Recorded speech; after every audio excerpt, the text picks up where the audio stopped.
नमस्कार दर्शक तथा श्रोतावृन्द, स्वागत छ तपाईलाई नेपाली कथाको यो नयाँ भिडियोमा।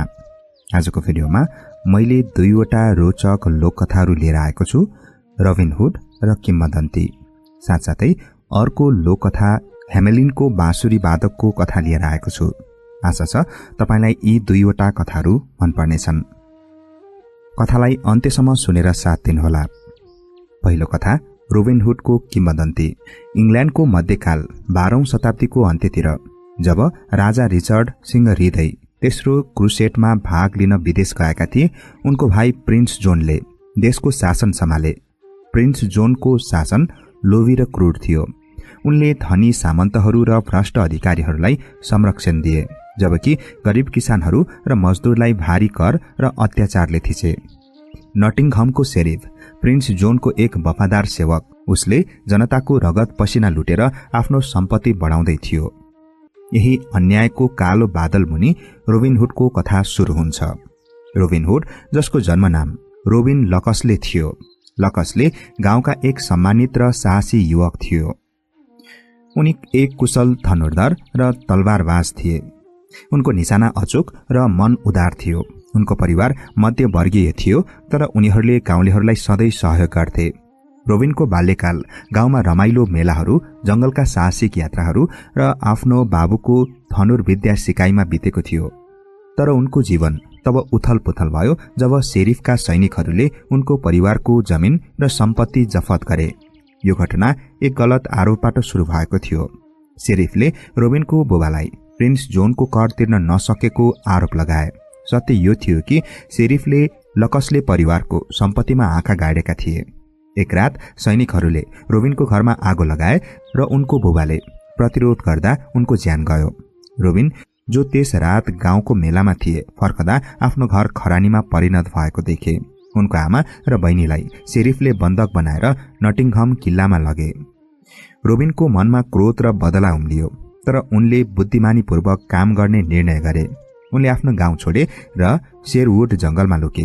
यो घनघोर जंगल उनको बाल्यकालको खेल मैदान थियो र उनलाई यहाँका हरेक बाटो र गुफा थाहा थियो। जंगलमा रोबिनले आफूलाई एक डाकुको रूपमा स्थापित गरे, तर उनको उद्देश्य लुटेर धन कमाउनु थिएन। उनले शपथ लिए, म धनी र भ्रष्टहरूबाट लुट्नेछु र त्यो धन गरिब र पीडितहरूलाई बाँड्नेछु। शेरवुड जंगलमा रोबिन एक्लै थिएनन्। उनको साहस र उदारताको कथा सुनेर धेरै मानिसहरू उनको समूहमा सामेल भए।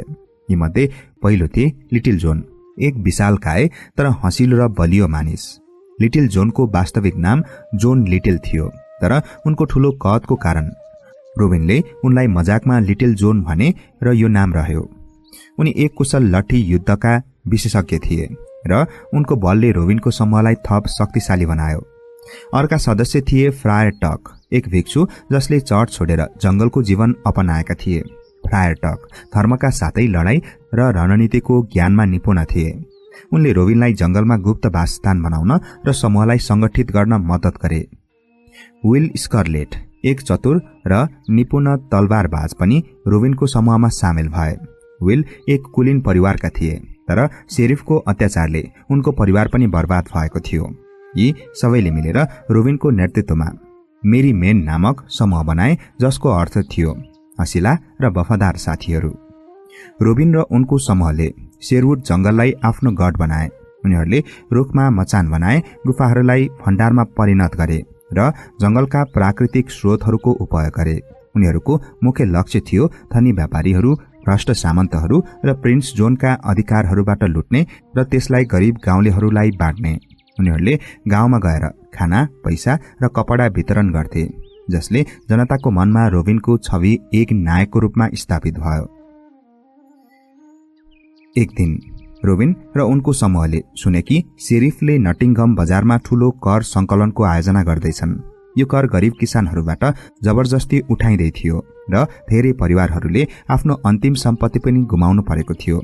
रोबिनले यो अवसरलाई उपयोग गर्ने योजना बनाए। उनले लिटिल जोन, फ्रायर टक र विल स्कारलेटसँग रणनीति बनाए। योजना सरल तर जोखिमपूर्ण थियो। उनीहरूले बजारमा भेष बदलेर प्रवेश गर्नेछन्, शेरिफका सैनिकहरूलाई आक्रमण गर्नेछन् र लुटेको धनलाई गाउँलेहरूमाझ बाँड्नेछन्। रोबिनले एक बुढो व्यापारीको भेष धारण गरे। उनको अनुहारमा चुत्रो दारी र लुगा लगाएर लिटिल जोन र विल स्कर्लेटले उनको सहायकको भूमिका निभाए, जबकि फ्रायर टकले एक भट्कने भिक्षुको भेषमा बजारमा भिडलाई विचलित पार्ने योजना बनाए। बजारमा हलचल थियो, किसानहरू कर तिर्न बाध्य थिए र शेरिफका सैनिकहरूले उनीहरूलाई धम्काउँदै थिए। रोबिनले यो दृश्य देखेर आफ्नो क्रोधलाई नियन्त्रण गरे, किनकि उनको योजना सठिक समयमा निर्भर थियो। जब सूर्य ढल्न थाल्यो र शेरिफका सैनिकहरूले करको पैसा संकलन गरेर नटिङहम किल्लातर्फ जाँदै थिए, रोबिनले आफ्नो समूहलाई संकेत दिए। फ्रायर टकले बजारको बीचमा ठूलो स्वरमा प्रवचन सुरु गरे, जसले सैनिकहरूको ध्यान खिच्यो। यही मौकामा रोबिन र लिटिल जोनले सैनिकहरूको टोलीमाथि आक्रमण गरे। रोबिनको तीरहरू हावामा उडेर सैनिकहरूको हातबाट हतियार खोसिदिए, जबकि लिटिल जोनको विशाल लट्ठीले उनीहरूलाई लडायो। विल स्कर्लेटले चतुरतापूर्वक पैसाको थैली चोरे र जंगलतर्फ दौडिए। लडाई छोटो तर तीव्र थियो। शेरिफका सैनिकहरूले प्रतिरोध गर्ने प्रयास गरे, तर रोबिनको समूहको एकता र कौशल अगाडि उनीहरू असफल भए। रोबिन र उनको समूहले पैसाको थैली लिएर शेरवुड जंगलमा फर्किए।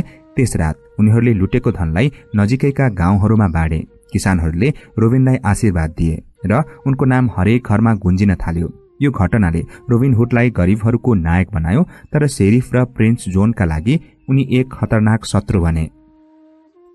रोबिनको कथामा मेड मारियनको प्रवेशले नयाँ रंग थपियो। मारियन नटिङहमका एक कुलीन परिवारकी सुन्दर र साहसी युवती थिइन्। उनको बुबा प्रिन्स जोनका समर्थक थिए, तर मारियनको मन अन्यायको विरुद्ध लड्नेहरूप्रति आकर्षित थियो। उनले गुप्त रूपमा गरिबहरूलाई खाना पैसा बाँड्थिन् र रोबिन हुडको कथाहरू सुनेर उनी प्रभावित भइन्। मारियन र रोबिनको पहिलो भेट एक धनुर्विद्या प्रतियोगितामा भयो, जुन शेरिफले रोबिनलाई लोभ्याउन आयोजना गरेको थियो। रोबिनले एक भट्कने धनुर्धरको भेषमा प्रतियोगितामा भाग लिए। उनले एकपछि अर्को निशाना सटिक प्रहार गरे र अन्तिम राउन्डमा उनले असम्भव जस्तो निशानामा तीर हानेर सबैलाई चकित पारे। मारियन, जो दर्शकहरूको बीचमा थिइन्, उनी उनको कौशल र साहसबाट प्रभावित भइन्। जब रोबिनले पुरस्कार लिन मानेनन् र भेटमा हराए, मारियनले उनको वास्तविकता पहिचानबारे शंका गरिन्। पछि एक रात जब मारियन गुप्त रूपमा बजारमा गरिबहरूलाई खाना बाँड्दै थिइन्, उनको भेट रोबिनसँग भयो। रोबिनले उनलाई शेरिफका सैनिकहरूको नजरबाट बचाए र त्यस रात उनीहरूले लामो कुराकानी गरे। मारियनले रोबिनको उद्देश्य र उनको पीडा बुझिन् र उनले शेरवुड जंगलमा उनको समूहमा सामेल हुने निर्णय गरिन्। मारियन केवल रोबिनको प्रेमिका थिएनन्, उनी एक कुशल योद्धा, धनुर्धर र रणनीतिकार थिइन्। उनले रोबिनको योजनाहरूलाई अझ प्रभावकारी बनाउन मद्दत गरिन्। रोबिन र उनको समूहको ख्याति फैलिँदै गयो र शेरवुड जंगल जब एक स्वतन्त्र क्षेत्र जस्तै बन्यो, उनीहरूले धनी व्यापारीहरू र प्रिन्स जोनका अधिकारीहरूलाई लुट्ने कार्य जारी राखे। एक दिन उनीहरूले सुने कि शेरिफले एक धनी सामन्त सर गाय अफ गिस्बर्नलाई नटिङहममा आमन्त्रण गरेका छन्। सर गाय एक क्रूर र लोभी सामन्त थिए, जसले आफ्ना गाउँलेहरूलाई दास जस्तै व्यवहार गर्थे। रोबिनले उनलाई पाठ सिकाउने योजना बनाए। रोबिन र मारियनले यो योजनालाई सावधानीपूर्वक तयार गरे। मारियनले एक कुलीन महिलाको भेषमा सर गायको टोलीमा घुसपैठ गरिन्, जबकि रोबिन र लिटल जोनले जंगलको बाटोमा घात लगाए। जब सर गायको टोली शेरवुड जंगल हुँदै नटिङहमतर्फ जाँदै थियो, रोबिनको समूहले आक्रमण गर्यो। यो लडाईँ तीव्र थियो किनकि सर गायका सैनिकहरू राम्रोसँग प्रशिक्षित थिए, तर मारियनको भित्री जानकारी र रोबिनको तीरहरूले उनीहरूलाई परास्त गर्यो। रोबिनले सर गायको धन लुटे र उनलाई बाँधेर उनकै गाउँ फर्काए। त्यहाँ रोबिनले धन गाउँलेहरू माझ बाँडे र सर गायलाई चेतावनी दिए, यदि तिमीले फेरि अत्याचार गर्यो भने म फर्किनेछु। यो घटनाले रोबिनको ख्यातिलाई अझै फैलायो, तर यसले शेरिफ र प्रिन्स जोनलाई झन क्रुद्ध बनायो। शेरिफले रोबिनलाई पक्रन ठूलो इनाम घोषणा गरे र उनले जंगलमा ठूलो सेना पठाउने तयारी गरे। शेरिफले रोबिनलाई समाप्त पार्न नयाँ योजना बनाए। उनले मेड मारियनलाई बन्दक बनाएर रोबिनलाई आत्मसमर्पण गर्न बाध्य पार्ने षड्यन्त्र रचे। शेरिफका जासुसहरूले मारियनको गतिविधि पछ्याए र एक दिन जब उनी नटिङहम बजारमा गरिबहरूलाई औषधि बाँड्दै थिइन्, सैनिकहरूले उनलाई पक्रिए। मारियनलाई नटिङहम किल्लाको कालकोठरीमा बन्द गरियो र शेरिफले रोबिनलाई सन्देश पठाए, आत्मसमर्पण गर, नत्र मारियनको ज्यान जोखिममा हुनेछ। रोबिन यो खबर सुनेर विचलित भए, तर उनले हार मानेनन्। उनले आफ्नो समूहसँग रणनीति बनाए। फ्रायर टकले सुझाव दिए कि उनीहरूले किल्लामा घुसपैठ गर्नुपर्छ, जबकि लिटिल जोनले ठूलो आक्रमणको योजना प्रस्ताव गरे। मारियनको साहसलाई विश्वास गर्दै रोबिनले दुवै योजनालाई संयोजन गरे। रातको अन्धकारमा रोबिन र उनको समूह किल्लातर्फ अघि बढे। विल स्कारलेट र फ्रायर टकले बजारमा आगलागीको नाटक गरेर पहरेदारहरूलाई विचलित पारे। रोबिन र लिटिल जोनले किल्लाको गुप्त प्रवेशद्वारबाट भित्र छिरे। मारियन, जो काल कोठरीमा पनि आफ्नो बुद्धि प्रयोग गर्दै थिइन्, उनले पहरेदारको चाबी चोरेर आफूलाई मुक्त गर्ने प्रयास गरिरहेकी थिइन्। जब रोबिन उनको कोठरीमा पुगे, उनले मारियनलाई लगभग मुक्त भएको अवस्थामा भेटे। तर शेरिफले यो आक्रमणको पूर्वानुमान गरिसकेका थिए। उनले ठूलो सेना तयार राखेका थिए। एक तीव्र लडाईँ सुरु भयो। रोबिनले आफ्नो तीरहरूले सैनिकहरूलाई टाढै राखे, जबकि लिटिल जोन र मारियनले तरबार र लट्ठीले लडाईँ गरे। अन्ततः रोबिनको समूहले शेरिफका सैनिकहरूलाई परास्त गर्यो र मारियनलाई सुरक्षित जंगलमा फर्कायो। यो विजयले रोबिनको समूहको मनोबल बढ्यो, तर उनीहरूलाई थाहा थियो कि शेरिफ र प्रिन्स जोनले अझ ठूलो आक्रमणको योजना बनाउँदैछन्। रोबिनको समूहमा नयाँ सहयोगीहरू थपिए। एक दिन उनीहरूले एलन अडेल, एक गायकलाई भेटे। एलनले आफ्नो गीत र कथाहरू मार्फत रोबिनको साहसको कथा गाउँ-गाउँमा फैलाए। उनले रोबिनको समूहमा सामेल भएर जंगलमा मनोरञ्जन र रणनीतिक जानकारी प्रदान गरे। अर्का सहयोगी थिए मच, एक बलियो मजदुर जसले शेरिफको अत्याचारबाट बच्न जंगलमा शरण लिए। मचले जंगलमा गुप्त बासस्थान र हतियार भण्डार बनाउन मद्दत गरे। शेरिफले शेरवुड जंगलमाथि ठूलो आक्रमणको तयारी गरे। उनले प्रिन्स जोनबाट थप सैनिक मागे र जंगलका बाटाहरू बन्द गर्ने आदेश दिए। रोबिन र उनको समूहले यो चुनौतीको सामना गर्न नयाँ रणनीति बनाए। मारियनले सुझाव दिइन् कि उनीहरूले जंगलको प्राकृतिक संरचनालाई हतियार बनाउनुपर्छ। उनीहरूले रुखहरूमा जाल र गुफाहरूमा लुकेर सैनिकहरूलाई आश्चर्यमा पार्ने योजना बनाए। जब शेरिफका सैनिकहरू जंगलमा प्रवेश गरे, रोबिनको समूहले उनीहरूलाई चारैतिरबाट घेरे। रोबिनका तीरहरूले सैनिकहरूलाई कमजोर बनाए, जबकि लिटिल जोन र मचले अगाडि बढेर लडाईँ गरे। फ्रायर टक र एलन अडेलले सैनिकको मनोबल तोड्न गीत र भ्रमपूर्ण आवाजहरू प्रयोग गरे। यो लडाईँले शेरिफको सैनिकलाई पूर्ण रूपमा परास्त गर्यो र उनीहरू भाग्न बाध्य भए। यही समयमा इङ्ल्यान्डमा आशाको किरण देखियो। राजा रिचर्ड सिंहहृदयी, जो क्रुसेडबाट फर्कदै थिए, उनले प्रिन्स जोनको अत्याचारको खबर सुने। उनले गुप्त रूपमा इङ्ल्यान्ड प्रवेश गरे र रोबिन हुडको कथाहरू सुने। राजा रिचर्ड, जो एक निष्पक्ष शासक थिए, उनले रोबिनको उद्देश्यप्रति सहानुभूति राखे। उनले रोबिनलाई भेट्ने निर्णय गरे। राजा रिचर्डले एक भिखारीको भेषमा शेरवुड जंगल प्रवेश गरे। रोबिन र उनको समूहले उनलाई एक यात्रु ठानेर स्वागत गरे। रातको खानाको समयमा राजाले रोबिनसँग उनको विद्रोहको कारणबारे कुरा गरे। रोबिनले आफ्नो कथा सुनाए, कसरी शेरिफ र प्रिन्स जोनले जनतामाथि अत्याचार गरे र कसरी उनले गरिबहरूको लागि लड्ने प्रतिज्ञा गरे। राजा रिचर्ड रोबिनको साहस र निष्ठाबाट प्रभावित भए। अर्को दिन राजाले आफ्नो वास्तविक पहिचान खुलाए। रोबिन र उनको समूह चकित भए, तर उनीहरूले राजालाई सम्मान गरे। राजा रिचर्डले रोबिन र उनको समूहलाई क्षमादान दिने घोषणा गरे र उनीहरूलाई आफ्नो सेनामा सामेल हुन आग्रह गरे। साथै उनले प्रिन्स जोन र शेरिफलाई सजाय दिने वचन दिए। राजा रिचर्डको नेतृत्वमा रोबिन र उनको समूहले नटिङहम किल्लामाथि अन्तिम आक्रमण गरे। यो लडाईँ इङ्ल्यान्डको इतिहासमा एक निर्णायक क्षण बन्यो। रोबिनले आफ्नो धनुर्विद्याको कौशलले शेरिफका सैनिकहरूलाई कमजोर बनाए, जबकि लिटिल जोन, फ्रायर टक र विल स्कारलेटले अगाडि बढेर किल्ला कब्जा गरे। मेट मारियनले रणनीतिक योजनाहरू बनाउन राजा र रोबिनलाई सहयोग गरिन्। एलन अडेल र मचले सैनिकको मनोबल तोड्न आफ्नो कला र बल प्रयोग गरे। यसरी उनीहरूले नटिङहम किल्ला विजय प्राप्त गरे।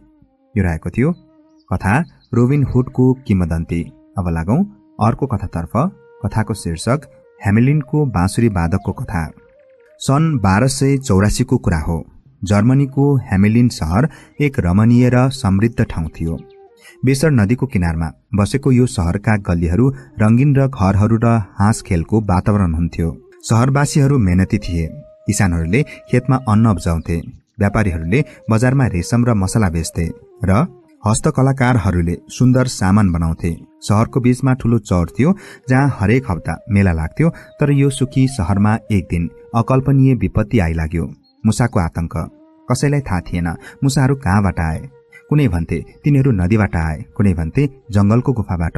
तर तिनीहरूको संख्या यति तीव्र गतिमा बढ्यो कि शहरका हरेक कुनामा तिनीहरूको उपस्थिति महसुस हुन थाल्यो। मुसाले गोदामका अन्न चोर्थे, भान्साका भाँडाकुँडामा पस्थे र रातभर चिच्याएर शहरवासीलाई निन्द्रा हराम गर्थे। तिनीहरूले कपडा च्यात्थे, किताबहरू काट्थे र साना बच्चाहरूलाई समेत डराउँथे। शहरको समृद्धि खतरामा पर्यो र मानिसहरू निराशाले ग्रस्त भए। ह्यामेलिनका मेयर हेरम्यान भन नामक एक धनी र महत्वाकांक्षी व्यक्ति यो संकटले चिन्तित थिए। उनको नेतृत्वमा शहरको परिषद बस्यो, तर कुनै पनि उपायले काम गरेन। शहरवासीहरूले जाल राखे, बिरालाहरू पाले र विष प्रयोग गरे, तर मुसाहरू झन बढ्दै गए। मेयरले आफ्नो प्रतिष्ठा गुम्ने डरले ठूलो इनामको घोषणा गरे। जसले यो मुसाको आतंक हटाउँछ उसलाई 1000 सुनका सिक्का र शहरको सम्मान दिइनेछ। तर कसैले यो चुनौती स्वीकार गरेन, किनकि मुसाहरूको संख्या र तिनीहरूको चतुरताले सबैलाई हतोत्साहित बनाएको थियो। एक बिहान जब शहर निराशाको गहिरो खाडलमा डुब्दै थियो, एक अनौठो व्यक्ति ह्यामेलिनको प्रवेशद्वारमा देखा पर्यो। ऊ अग्लो, पातलो र रंगीन लुगामा सजिएको थियो। उसको टोपीमा रातो र पहेँलो प्वाखहरू थिए र उसको लुगामा हरियाली र नीलो रंगका टुक्राहरू सिलाइएका थिए। उसको काँधमा एउटा बाँसुरी झुन्डिएको थियो र उसको अनुहारमा रहस्यमयी मुस्कान थियो। शहरवासीले उनलाई देखेर चकित भए, किनकि उसको हाउभाउ कुनै साधारण यात्रीको जस्तो थिएन। यो व्यक्ति आफूलाई बाँसुरी वादक भनेर चिनायो। ऊ मेयरको दरबारमा पुग्यो र आत्मविश्वासका साथ भन्यो, म तपाईको शहरको मुसाको समस्या हल गर्न सक्छु। मेरो बाँसुरीको जादुले तिनीहरूलाई यहाँबाट टाढा लैजानेछ। तर मलाई तपाईले वचन दिएको इनाम चाहिन्छ, 1000 सुनका सिक्का। मेयर र परिषदका सदस्यहरूले उसको कुरा सुनेर हाँसे, किनकि उनीहरूलाई यो कुरा असम्भव लाग्यो। तर उनीहरूसँग अरू विकल्प थिएन। त्यसैले मेयरले वचन दिए, यदि तिमीले मुसाहरूलाई हटायौ भने तिमीलाई इनाम दिइनेछ। बाँसुरी वादकले मुस्कुराएर आफ्नो टोपी समायो र शहरको चारैतर्फ लाग्यो। उसले आफ्नो बाँसुरी निकाल्यो र एउटा मधुर धुन बजाउन थाल्यो। यो धुन यति जादुमय थियो कि शहरवासीहरू मन्त्रमुक्त भएर सुन्न थाले। तर यो धुनको असली प्रभाव मुसाहरूमाथि पर्यो। शहरका हरेक कुनाबाट मुसाहरू निस्किए, गोदामबाट, गल्लीहरूबाट, घरका भुइँतलाबाट। तिनीहरू बाँसुरी वादकको पछि पछि दौडन थाले, मानौ तिनीहरूको मनमा कुनै जादुले कब्जा गरेको हो। बाँसुरी वादकले शहरका गल्लीहरू हुँदै बेसर नदीतर्फ लागे। मुसाहरू उसको धुनमा लट्ठ भएर उसलाई पछ्याइरहे। जब ऊ नदीको किनारमा पुग्यो, उसले आफ्नो धनुलाई अझ तीव्र बनायो। मुसाहरू नदीमा हाम फाले र पानीको भँवरमा बगेर हराए। शहरवासीले यो चमत्कार देखेर हर्षोल्लास मनाए। ह्यामेलिन मुसाको आतंकबाट मुक्त भयो र बाँसुरी वादकलाई नायकको रूपमा स्वागत गरियो। मुसाहरू हराएपछि शहरमा उत्सवको माहौल छायो। शहरवासीहरूले बाँसुरी वादकलाई खानपान र सम्मानले स्वागत गरे। तर जब बाँसुरी वादक मेयर कहाँ आफ्नो इनाम माग्न गयो, मेयरको मन बदलियो। उनले सोचे, यो व्यक्ति त केवल एक यात्री न हो, हामीले किन यति धेरै सुन दिन पर्छ। परिषदका अन्य सदस्यहरू जो लोभी थिए, उनीहरूले पनि मेयरको समर्थन गरे। मेयरले बाँसुरी वादकलाई भन्यो, तिमीले राम्रो काम गर्यौ, तर 1000 सुनका सिक्का त शहरको सम्पत्तिको ठूलो हिस्सा हो। हामी तिमीलाई 50 सिक्का दिन्छौं र यो पर्याप्त पनि छ। बाँसुरी वादकको अनुहारमा मुस्कान हरायो। उसको आँखामा चिसो चमक देखियो र ऊ शान्त स्वरमा भन्यो, मेयर, तिमीले मलाई वचन दिएका थियौ, यो विश्वासघातको परिणाम तिमीले भोग्नुपर्छ। म फर्कनेछु। यो कुरा सुनेर मेयर र परिषदका सदस्यहरू हाँसे, किनकि उनीहरूलाई लाग्यो कि यो यात्रीले केही गर्न सक्दैन। बाँसुरी वादक बिना कुनै तर्क शहरबाट भागियो। शहरवासीहरूले यो घटनालाई बिर्सिए र आफ्नो पुरानो जीवनमा फर्किए। तर बाँसुरी वादकको चेतावनी उनीहरूको मनमा काँडा बनाएर बसिरहेको थियो। केही शहरवासीहरू, विशेष गरी वृद्ध र बच्चाहरूले उसको आँखाको चमक र उसको धुनको जादुलाई सम्झेर डराए। तिनीहरूले मेयरलाई इनाम दिन आग्रह गरे, तर मेयरले तिनीहरूको कुरा टारे। केही हप्तापछि एक शान्त बिहान ह्यामेलिन शहरमा फेरि बाँसुरीको धुन सुनियो। यो धुन पहिलेको जस्तै मधुर थियो, तर यसमा कुनै उदास र रहस्यमयी भाव थियो। शहरवासीहरू आफ्नो काममा व्यस्त थिए, तर शहरका बच्चाहरू यो धुन सुनेर मन्त्रमुग्ध भए। तिनीहरू आफ्नो खेल छोडेर, स्कुलका किताब बिर्सेर र घरका काम छोडेर बाँसुरी वादकको पछि पछि लागे। बाँसुरी वादक फेरि आफ्नो रंगीन लुगामा सजिएको थियो, तर यसपटक उसको अनुहारमा कठोरता थियो। उसले शहरको चारैतर्फ गल्लीहरू हुँदै शहरको बाहिरी बाटोतर्फ लाग्यो। बच्चाहरू जो 4 वर्षदेखि 14 वर्षसम्म थिए हाँस्दै र नाच्दै उसलाई पछ्याए। तिनीहरूको आँखामा कुनै डर थिएन, केवल धुनको जादु थियो। शहरका बाबुआमाहरूले यो दृश्य देखे, तर तिनीहरू आफ्ना खुट्टा चलाउन सक्दैन थिए, मानौ कुनै शक्तिले तिनीहरूलाई बाँधेको थियो। बाँसुरी वादकले बच्चाहरूलाई शहरको प्रवेशद्वार हुँदै नजिकैको कोपेलबर्ग पहाडतिर डोर्यायो। पहाडको फेदीमा एउटा गुफाको ढोका जस्तो देखिने ठाउँ थियो। जब बाँसुरी वादक त्यहाँ पुग्यो, गुफाको ढोका जादुई रूपमा खुल्यो। बच्चाहरू हाँस्दै र गाउँदै गुफाभित्र पसे। अन्तिम बच्चा जो लङ्गडो थियो र पछि पछि परेको थियो, भित्र छिर्न अघि गुफाको ढोका बन्द भयो। शहरवासीले चिच्याएर र रोएर गुफामा पुगे, तर ढोका हराइसकेको थियो। हेमिलिनका 130 बच्चाहरू त्यस दिन हराए। केवल त्यो लङ्गडो बच्चा जो गुफामा छिर्न सकेन शहरमा फर्कियो र घटनाको वर्णन गर्यो। शहरवासीहरू शोकमा डुबे। मेयर र परिषदका सदस्यहरूलाई शहरवासीहरूले दोष दिए, किनकि तिनीहरूको लोभले यो विपत्ति निम्त्याएको थियो। बच्चाहरू हराएपछि हेमिलिनमा कहिल्यै पहिले जस्तो रौनक फर्किएन। शहरका गल्लीहरू सुनसान भए र मेलाहरू उदास भए। बाबुआमाहरूले आफ्ना बच्चाहरूलाई खोज्न दिनरात पहाड र जंगल चाहे, तर कुनै निशाना भेटिएन। कोपेलबर्ग पहाडमा गुफाको कुनै चिन्ह थिएन, मानौ यो केवल जादुको मायाजाल थियो। मेयर जो आफ्नो निर्णयको बोझले थिचिएका थिए, उनले शहरको खजनाबाट 1000 सुनका सिक्का निकालेर बाँसुरी वादकलाई खोज्ने घोषणा गरे। उनले सन्देशवाहकलाई टाढा टाढासम्म पठाए, तर बाँसुरी वादक कहिले फर्किएन। केही शहरवासीहरूले भने कि ऊ कुनै साधारण मानिस थिएन, बरु जंगलको आत्मा वा जादुगर थियो। अरूले भने कि ऊ केवल एक चतुर यात्री थियो जसले आफ्नो अपमानको बदला लियो। लङ्गडो बच्चा जसको नाम हान्स थियो शहरको एकमात्र आशा बन्यो। उसले बाँसुरी वादकको धुन र गुफाको कथा बारम्बार सुनायो। हान्सले भने, गुफाभित्र मैले रंगीन बत्तीहरू र फूलहरूको बगैँचा देखे। बच्चाहरू हाँस्दै थिए, तर म छिर्न सकिन। यो कुराले शहरवासीलाई झन पीडा दियो, किनकि तिनीहरूले आफ्ना बच्चाहरूलाई कुनै अज्ञात संसारमा गुमाएका थिए। हेमिलिनको यो दुःखद घटनाले शहरलाई सधैँका लागि बदलिदियो। बच्चाहरू हराएपछि शहरको रौनक हरायो र गल्लीहरू सुनसान छायो। पहिले हाँसो र खेलले गुन्जने चौरहरू अब उदास र खाली थिए। घण्टाघरको घण्टीले बज्ने हरेक धुनले शहरवासीलाई तिनीहरूको गुमाएको खुसीको सम्झना गराउँथ्यो। मेलाहरू अब केवल औपचारिकता थिए, जहाँ मानिसहरू आफ्ना बच्चाहरूको सम्झनामा आँसु बगाउँथे। हेमिलिन जो बेसर नदीको किनारमा रंगीन र समृद्ध शहर थियो, अब शोक र पश्चातापको छायामा डुब्यो। शहरवासीहरूले यो विपत्तिको दोष मेयर हेयरम्यान भन र परिषदका लोभी सदस्यहरूलाई दिनै रहे। मेयर जो पहिले शहरको गर्व थिए, अब तिरस्कारको पात्र बने। उनको भव्य दरबारमा अब कोही पाहुना आउँदैन थिए र उनको अनुहारमा सधैँ पश्चातापको छाया देखिन्थ्यो। परिषदका सदस्यहरू जो बाँसुरी वादकलाई 50 सिक्का दिएर हाँसेका थिए, अब शहरवासीहरूको क्रोध र शोकको सामना गर्न पर्यो। केहीले शहर छोड्ने प्रयास गरे, तर तिनीहरूले आफ्नो मनको बोझ छोड्न सकेनन्। हान्स त्यो लङ्गडो बच्चा जसले गुफामा छिर्न सकेन, शहरको एकमात्र सान्त्वना बन्यो। उसको सानो झोपडीमा शहरवासीहरू आउँथे र उसले बारम्बार बाँसुरी वादकको कथा सुनाउँथ्यो। उसको धुन यस्तो थियो, मानव स्वर्गबाट आएको हो। हान्स भन्थ्यो, गुफाभित्र मैलो रंगीन बत्तीहरू, फूलका बगैँचाहरू र सुनौलो बाटोहरू। मेरी बहिनी र साथीहरू हाँस्दै थिए, तर म पछाडि परे।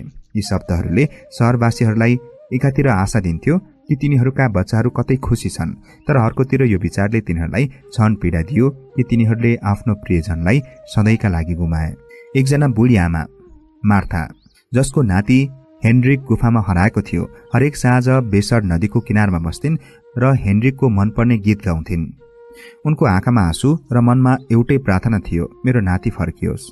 एक मजदुर जोहान, जसकी छोरी क्लारा बाँसुरी वादकको पछि पछि लागेकी थिइन्, उनले आफ्नो झ्यालमा हरेक रात मैनबत्ती बाल्थे, यो आशामा कि उनको छोरीले बाटो फेला पार्नेछ। यी साना कार्यहरूले शहरवासीलाई आफ्नो शोकसँग जुझ्न मद्दत गर्थे, तर तिनीहरूको मनमा सधैँ एउटा प्रश्न रह्यो, बाँसुरी वादक को थियो र उसले बच्चाहरूलाई कहाँ लग्यो। हेमिलिनका वृद्धहरूले बाँसुरी वादकलाई कोपेलबर्ग पहाडको जादुई आत्मा ठाने। तिनीहरूले पुराना कथाहरू सुनाउँथे, जहाँ यस्ता रहस्यमय व्यक्तिहरूले मानिसहरूलाई तिनीहरूको बेइमानीको सजाय दिन्थे। एक वृद्ध कथाकार फ्रिजले भन्थे, बाँसुरी वादक कुनै साधारण मानिस थिएन। उसको धुनमा पुरानो जंगलको शक्ति थियो, जुन हाम्रो लोभले जागृत भयो। केही शहरवासीहरूले भने कि ऊ एक जादुगर थियो, जसले बच्चाहरूलाई आफ्नो जादुई संसारमा लग्यो, जहाँ तिनीहरू सधैँ खुसी रहन्छन्। अरूले भने कि ऊ केवल एक चतुर यात्री थियो, जसले शहरको विश्वासघातको बदला लियो। यी कथाहरूले शहरवासीलाई डर र आश्चर्य दुवै दियो, तर सत्य कसैलाई थाहा भएन। शहरवासीहरूले आफ्नो शोकलाई सम्मान गर्न नयाँ परम्पराहरू सुरु गरे। तिनीहरूले शहरको चौरमा एक स्मारक बनाए जुन एक ठूलो ढुङ्गाको मूर्ति थियो। मूर्तिमा बाँसुरी वादक र बच्चाहरूको आकृति कुदिएको थियो र त्यसको फेदीमा लेखिएको थियो, वचन तोड्नेको मूल्य हाम्रो बच्चाहरूले चुकाए। हरेक वर्ष बच्चाहरू हराएको दिनमा शहरवासीहरू स्मारकमा जम्मा हुन्थे। तिनीहरूले फूल चढाउँथे, मैनबत्ती बाल्थे र हान्सको कथालाई सुन्थे। यो समारोहले शहरवासीलाई तिनीहरूको गल्तीको सम्झना गराउँथ्यो र वचनको महत्त्व सिकाउँथ्यो। दर्शक तथा श्रोताबिन, आजका 2वटा कथाहरू सकिएका छन्। तपाईलाई आजका 2वटा लोककथाहरू के कस्ता लागे कृपया कमेन्टमा उल्लेख गर्नुहोला भन्दै आजको कथा बसाइबाट म कथावाचक जमिन राईलाई बिदा दिनुहोस्। नमस्कार।